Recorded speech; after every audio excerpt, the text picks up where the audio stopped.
Comme pour coller à l'actualité avec le scrutin du dimanche 24 mars 2024 qui consacra ainsi l'élection de Bassirou Diomaye Diakhar Faye, 5e président de la République du Sénégal.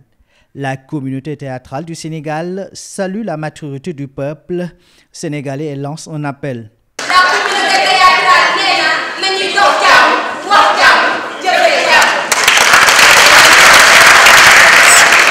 Au Alpulaar qui s'en va avec les honneurs et au Sérère qui arrive avec l'espoir, nous disons gàcce ngaalama. Nos xiin et nos ndeer battent pour vous. Le Marawatch Gaïndé Ndiaye qui accompagne les marches solennelles. Pour notre part, nous continuerons, c'est notre rôle et notre mission, à rappeler inlassablement notre condition d'homme. Et notre voix continuera de survoler les ruines où la furie de l'homme ensevelit le cri de l'orphelin et la râle de l'agonisant. La voix frêle mais tenace d'Antigone, mais celle d'Aline Sitoé Diatta, n'aura de cesse de répéter « Je suis né pour partager l'amour, pas la haine ». Les pouvoirs publics, au premier rang le président de la République, grand et premier protecteur des arts, des lettres et des artistes, accordent une importance capitale au sous-secteur. Et la revalorisation du statut de l'artiste en est une parfaite illustration.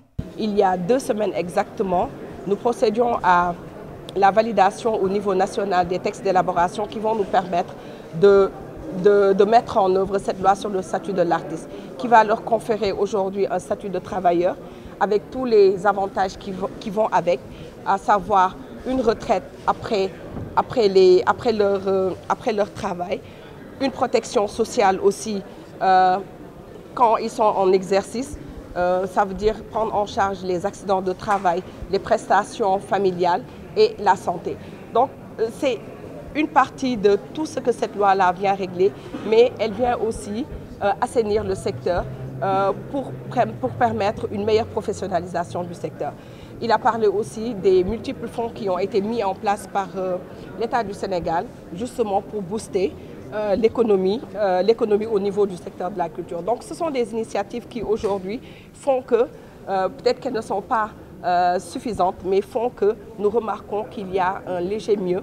Et la mise en œuvre de cette loi sur le statut de l'artiste va encore plus aider l'État du Sénégal à mettre les artistes dans de bonnes conditions et à améliorer leur quotidien. L'édition 2024 de la Journée internationale du théâtre est placée sous le thème « Doxal Jàmm, Wax Jàmm, Jëfe Jàmm », une manière selon Habib Léon Ndiaye, secrétaire général du ministère de la Culture, des Industries créatives, du patrimoine historique et des loisirs, d'œuvrer pour l'entente et la paix au Sénégal.